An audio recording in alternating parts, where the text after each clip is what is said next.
Miquel Aristegui. Pero, para empezar, presentámosvos Canxar, unha nova publicación digital impulsada pola Sociedade Antropolóxica Galega.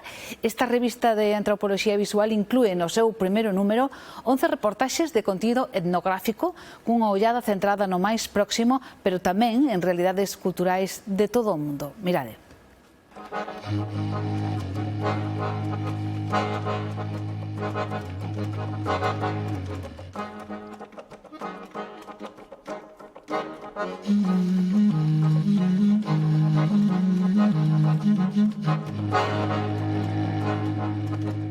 A idea era cubrir un baleiro que existe respecto do que é a divulgación e o coñecemento da antropoloxía visual, da fotografía como texto etnográfico e tamén do papel ou do traballo, por unha banda de fotógrafos que se dedican á etnografía e por outra de antropólogos e antropólogas que utilizan a fotografía como unha ferramenta de coñecemento e de divulgación do seu traballo de investigación.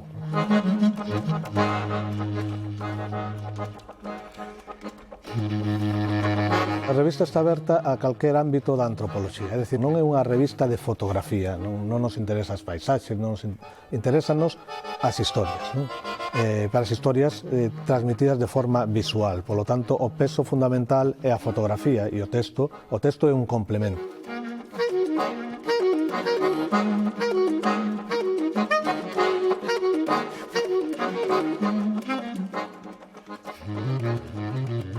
Neste primeiro número compónse dun artigo a modo de introdución, despois temos 11 reportaxes fotográficas, por último temos dúas seccións con arquivos fotográficos que nos doaron do Museo Etnolóxico de Ribadavia e do Museo Casa do Patrón de Lalín.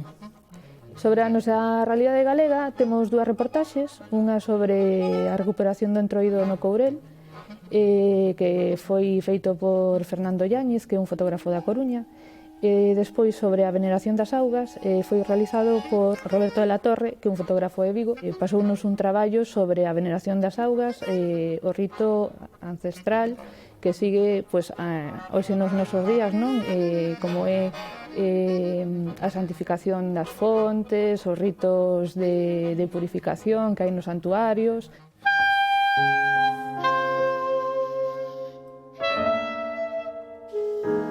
Se tocan temas sociais candentes, por exemplo, a crisis dos refugiados da guerra en Siria, temas máis actuais, por exemplo, a creación das identidades, caso da creación das novas identidades urbanas en Kenia, ou aspectos que teñen que ver co mundo das comunidades indígenas, como reportaxes sobre a Amazonía ou sobre os evencos de Yakutia en Siberia.